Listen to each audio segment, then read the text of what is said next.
ప్రకారంగా నడుచుకోవాలి. లేకపోతే నీ భక్తి కానీ నీ విశ్వాసం అంతా కూడా వ్యర్థమే.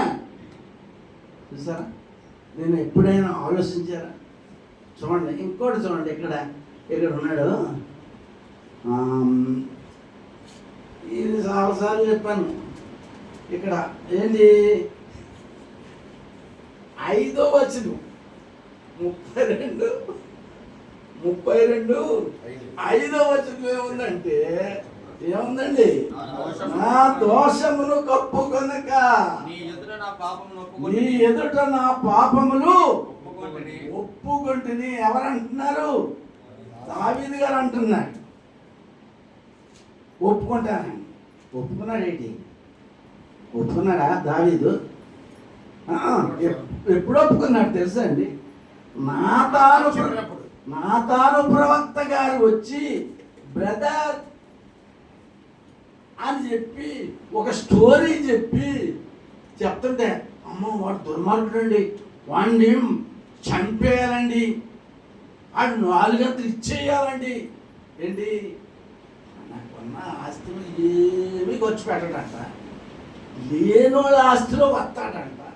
లేనోళ్ళ ఆస్తి ఏంటి? అక్కడ మేకపిల్ల. ఎక్కడ ఎలా పెంచుకుంటున్నాడు దరిద్రుడు? అలా పెంచుకున్నాడండి. ప్రేమతో పెంచుకుంటున్నాడు. ఏం పెంచుకుంటున్నాడు?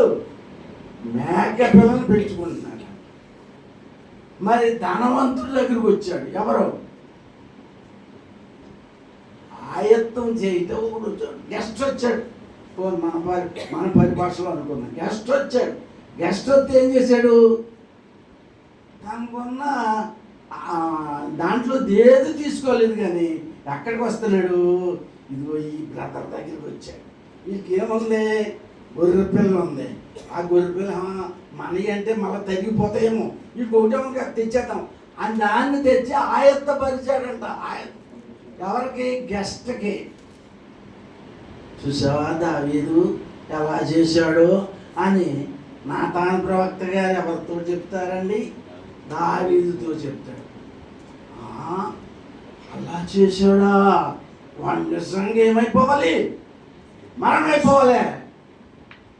ఏమైపోవాలండి? మరణమైపోవాలి. ఒకవేళ అది చేశాడు కాబట్టి 4 వంతులకు ఇచ్చేవా? మరి ఆ దుర్మార్గుడు లేదా వాడు నువ్వేరా అన్నాడు. ఎలా ఉందంట? నేను అక్కడ నిలబడి చెప్తే, బ్రదర్ నువ్వు బాగా చెప్తావు, నువ్వు నీ పరిస్థితి బాగున్నదా అని అడిగారు అనుకోండి. అప్పుడు నేనేం చేయాలా? నోరు మూసుకోవాలా? అవును కదా? కాబట్టి ఇక్కడ దావీదు గారు ఏం చేశారు? అప్పుడు ఒప్పుకున్నాడు. నేను పాపం ఏమని ఒప్పుకున్నాడు? నా దోషము కప్పుకొనక నీ ఎదుట నా పాపమును ఒప్పుకుంటుని. అది అప్పుడు ఒప్పుకున్నాడండి. అప్పుడు వరకు ఏం చేశాడు? కప్పుకున్నాడండి. ఎలా కప్పుకున్నాడు? తొప్పడేసి కప్పుకున్నాడండి. అప్పుడు వరకు. మరి అలాగే ఈ విషయం చెప్పుకుంటాను. సమరైజ్ స్త్రీ కూడా అంతే కదండి. ఎప్పుడు తన పరిస్థితి అంతా బట్టబయలు ఎవరు చేశారు? ప్రభువారు చేశారు. కాబట్టి అక్కడ ఒప్పుకున్నది, సరి చేసుకుంది. తన పాపం అనే కొండను అలా వదిలిపెట్టేసింది. ఎక్కడికి వెళ్ళింది? ఊళ్ళోకి వెళ్ళింది. ప్రతి వారితో చెప్పేస్తుంది, నేను మెస్సియాను చూశాను, రండి రండి రండి అని పిలుచుకొచ్చేస్తుందండి. చూడండి, అంతటి దేవుని ఎరిగిన తర్వాత మన పరిస్థితి ఏంటంటే మాదిరి చూపించాలి, అనేకులకు సువార్త చెప్పాలి. అది చెప్పలేకపోతున్నాం, అది చేయలేకపోతున్నాం అంతే. అది చెయ్యాలని దేవుని వాక్యం ఇక్కడ ఉంది.